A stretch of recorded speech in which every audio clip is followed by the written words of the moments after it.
વડોદરા લોકસભા કોંગ્રેસ ઉમેદવાર જસપાલસિંહ પઢિયાર દ્વારા સાવલીમાં જનસંપર્ક કાર્યક્રમ યોજાયો। સાવલી તાલુકા કોંગ્રેસ સમિતિ દ્વારા ફૂલહાર ફટાકડા ફોડી સ્વાગત કરવામાં આવ્યું। તાલુકા અને જિલ્લાના કોંગ્રેસ હોદ્દેદારો તેમજ મોટી સંખ્યામાં કોંગી કાર્યકરો રેલીમાં જોડાયા। ઠેર ઠેર જસપાલસિંહ પઢિયારનું અભિવાદન અને જનપ્રતિસાદ જોવા મળ્યો। જસપાલસિંહ દ્વારા ભાજપ પર આકરા પ્રહાર કરવામાં આવ્યા। સાવલીની જનતા આ વખતે મોટી સંખ્યામાં કોંગ્રેસને મત આપી જવાબ આપશે। 28 વર્ષથી સાવલી બેઠક ભાજપ પાસે હોવા છતાં તાલુકાની જનતા હજી પણ પ્રાથમિક સુવિધાથી વંચિત। સાવલી વિધાનસભામાં આજે પ્રચાર પ્રસાર કરી રહ્યા છે। સાકરદાથી શરૂઆત કરીને અત્યારે સાવલી ખાતે પહોંચ્યા છે। અલગ અલગ ગામોમાં જનસંપર્ક કરી રહ્યા છે। તમામ ગામોમાંથી ખૂબ સારો આવકાર અને જન પ્રતિસાદ મળી રહ્યો છે। જેવી રીતે આ બેઠક છેલ્લા 28 વર્ષોથી ભારતીય જનતા પાર્ટી પાસે રહી છે, પરંતુ જે લોકોની પ્રાથમિક જરૂરિયાતોના કામો હોય, બીજા જે અન્ય વિકાસના કામો હોવા જોઈએ, એ કરવામાં શાસકો નિષ્ફળ નીવડ્યા છે।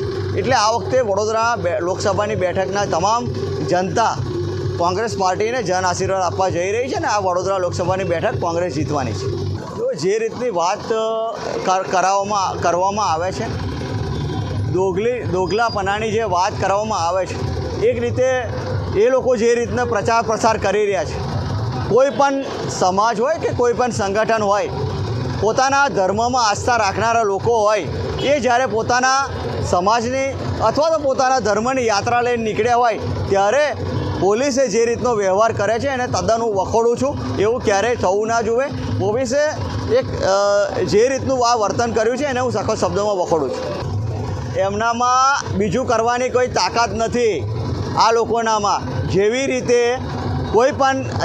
એમને રાજા રજવાડાઓની વાતો કરી છે, જે આ દેશ માટે જેને એકતા અને અખંડિતતા માટે પોતાનું સર્વસ્વ અર્પણ કર્યું છે, એ સમાજ માટે જ્યારે એમને વાત કરી હોય ત્યારે આ દેશમાં તમામ લોકોને પોતાના હક અને અધિકાર અને વિરોધ કરવાનો બધાને અધિકાર છે, પરંતુ જે રીતેની તાનાશાહી આ દેશ અને રાજ્યમાં ચાલી રહી છે એ પ્રકારની તાનાશાહી ક્યારેય ચલવી લેવાય નહીં। અને આ વખતે દેશ અને રાજ્યની જનતા આ લોકોની તાનાશાહી, જે અભિમાન અને ઘમંડ આવી ગયું છે, 562 રજવાડા આ માતૃભૂમિના ચરણોમાં અર્પણ કરનારો આ સમાજ પોતાની વાત જ્યારે રજૂ કરવા જાય છે, પોતાનો અવાજ જ્યારે ઉઠાવવા જાય છે, માતાઓ બહેનોની જ્યારે વાત કરવામાં આવે છે ત્યારે વિરોધ નોંધાવવા જાય છે, ત્યારે આ બેઠેલી તાનાશાહી સરકાર યુવાનોને ડિટેન કરે છે, જેલમાં નાખવાના ધંધા કરે છે।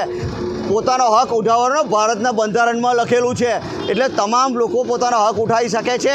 આ વખતે ગુજરાતની જનતા એમને 100% જવાબ આપવાની છે અને આશ્ચર્યચકિત પરિણામ ગુજરાતના આવવાના છે।